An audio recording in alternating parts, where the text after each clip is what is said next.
This is Don at the Sunday Woodcarver, and haven't posted a video for a while, so I thought I'd do one about what I do with sanding. I've done a lot of research on this, and I've muddled through it over the years, like I'm sure most of us. And recently I was at a woodworking show, and I saw an excellent presentation that really kind of helped me to focus on how to get the sanding done. So I thought I'd just go over that real quick, and maybe it'll help some of you. I make a lot of spoons, wooden spoons, and the finished product that I offer is very smooth. People always comment on how nice the handles feel and everything, and it's really a selling point. So I start with a rough blank that I do on the bandsaw, and then I go to various rasps and files, and I use some carving tools in the beginning, and then I go to rasps, and then I go to some power drum sanders and so forth to get the basic shape that I want. But then ultimately you just got to sit down and hand sand until you get what you want. But what grits and how to do it? So first of all, I wanted to show you this. I'm not selling for any particular company or anything, but this is just what I found that really works. There's a company called King Arthur, and they make some really interesting tools, and I haven't seen these anywhere else, but they make this it's a rubber bladder, inflatable bladder, and it has a special grit sleeve that goes over it, and they make them from I believe this is 60, and there's a 120, and they go all the way up to 320, I believe. So these are about an inch and a quarter, inch and a half, and that gets me right in here. And this is a coffee spoon that makes about a tablespoon, so you want it at least this big, maybe a little bigger.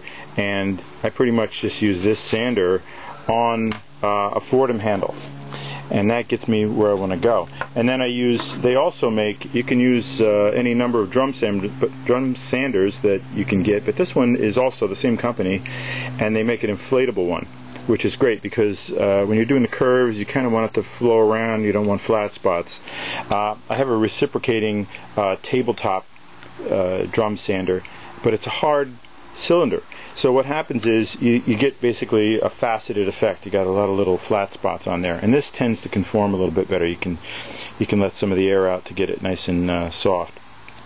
Also, a variety of grits for this one. So I usually use about a 180 or so on here, because I'm already pretty close on the outside. I'll sand it down to maybe 120 on a larger drum sander, and then I'll finish it with this. And what's good is you can get this going, and you just kind of move your work as you do it, and you can get it pretty smooth. This drum sander also comes in a little point of this video, though. I find this a little too small. What happens is you can't really get the bladder inflated, but I've always been frustrated by not knowing which grit to use in succession, and which grits should I skip, and what kind of paper should I use. And I've used open coat garnet paper for many years, but it cracks and it wears out. So I came across this paper, which is carborundum paper. It's extremely durable. It lasts a very long time, and these are the grits that it was recommended to me. I've tried it, and it really works. And this is sanding really hundreds of spoons. So we start with 80, and 80 I would consider to be a shaping grade. In other words, you're still able to take off some of the bumps and the high spots on there, but it's going to leave some grooves. And then you want to, as soon as possible, get yourself to 120.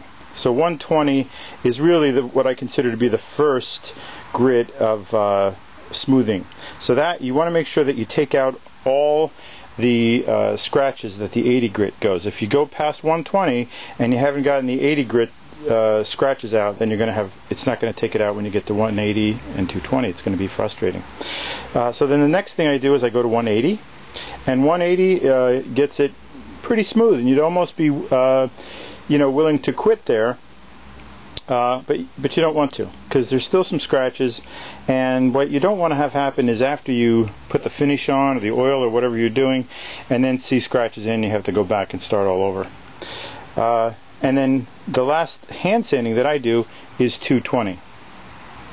Now what I do, and I find all this paper comes in a little roll, 3-inch roll and a wait, let me see. 3 inches. So all these come in a 3-inch long roll. And what I would do, it's self-adhesive backs, which is great because you can fold it in half and stick it to itself. You could actually stick some 80 to 120, 80 to 220, and then just flip it over. That would work. What I like to do is adhere it to something that has a little stiffness but still flexible. So a piece of cardboard would work, or some type of foam. But what I've found is I had a bunch of leather left over. And these are kind of odd-shaped pieces. What I would do if I had it to do over again is I would cut them square to the width, the 3-inch, so I'd make them 3 by 3. And what I've done is I cut off a piece, I stick it on, and then up in the corner I use a Sharpie to mark the grit. And the grit, that won't really sand off, and it really won't come off onto your work, so it's not a problem. You could also just put the grit on the back if you want, but it's really, really handy to have the grits. And what I do is I line them up in order, and then I just, as I do them, I flip them over, and that way if I walk away I can come back and I know right where I'm at. So let's say I'm working on this spoon and I'm up to 180, you know, I just leave my table like this, and I know when I leave and I come back I'm still going into 180. Now there is one other stage. Let me show you that. And that's this, the Sandflex. One of the best inventions I've discovered, thanks to some other carvers online here that do videos. But this is from the company Sandflex, and you have different grits. I bought 120. I never use it. Absolutely never use it. What I use is the 320. And what you do is you loosen this, and you see how it's all worn here on the end? So what I'll do is I'll loosen it a little bit, and I'll pull one of these out to where I want it. And then I put this back on, and then I just go around and they all come off. They all come out to the same length of extra.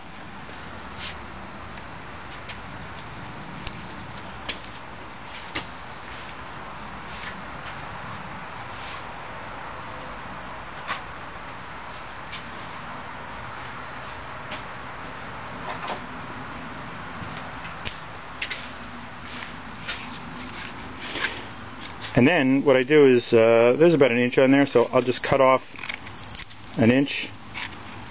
Need sharp scissors. I would suggest a pair of scissors that you didn't take from your wife's sewing table. It wouldn't be appreciated. You're cutting a grit, so you're gonna wear out some scissors. So I would get an old pair or one that you're not gonna use for anything else to cut these off. You know, and you don't have to go crazy. I think if one sticks out a little more, it's not the end of the world. And then you just simply have this on. You can do it on a drill. You can do it on a drill press. I have it horizontally mounted on the same motor that I use for my buffing wheel when I'm finished. And so then I just run this through. As it hits on there, I move it all around. And be careful, you do need to hold on to it. Every once in a while, if you're using something small like this, it'll just go flying across the room. You don't want that. So what I would suggest is that you have a good firm grip on it and practice with something a little longer and larger that you can hold on to. Now for spoons, I use finishes that are food safe. And I either use the Balin salad bowl finish, which is food safe, and it brings up a nice finish. If you prefer, a lot of people use a mineral oil mixed with beeswax. That's also nice. And after they've dried and you're ready, it's nice to buff them up. So I just have these on the same motor that I have my Sandflex on. And you'll notice that I've marked on here that this is a clean buffing wheel. And the reason I do that is because sometimes I want to finish with beeswax. So I'll either have beeswax on the spoon and it ends up on here, or sometimes I'll actually turn this on, put the beeswax up to this, get it right on the buffing wheel, and then it actually applies the beeswax. You have to let it dry a little bit and then come back to it. But you want to be sure that you have one that's clean, marked clean, and you try not to get any wax on that, because whatever's on this will end up on your spoon. So that's it. So the key takeaway point on here is the grits, 80 progressing to 120 to 180 to 220, and then on the Sandiflex 320. Now if you don't have the Sandiflex, that's fine. You could actually just take this one step further and sand with 320. But for the finish that I want to get, I don't go any less than that. I've hit it with 400, and I've seen guys that even go up to 600 they talk about. It just seems like it's a kitchen utensil, really not. I just don't see the point of it, and it's very smooth up to 320, so that seems to do it. Always, as you probably know, always sand in the direction of the grain. Now one other tip, and this I learned from the same place that I learned about this sandpaper, and this works really well. And that is that when you're sanding, take a pencil and just put some light pencil marks on it. Okay? And then, I think I ended with 220 on this one. You're just going enough sanding to take off that pencil mark. So if you've removed that pencil mark, that's really as far as you need to go with that grit. Okay, so what you would do is lightly mark it, and the pencil does not get on here, by the way. It's not a problem. So when you start out, you put some pencil marks on it, sand till they're gone, and then go to the next grit. What I strongly suggest is that you have a rag or a brush, and you clean off the particles or the dust or whatever's left residue from the previous grit. So when you go, say, from 180 to 220, you don't want any 180 particles left in there. So just wipe it off, even just taking it off with your hand like this, and go to the next grit, and I think you'll have a pretty good result. This works with cabinets, you know, any wooden thing you want to do. So if you're going for a smooth product, that's the way to go. Good luck with it.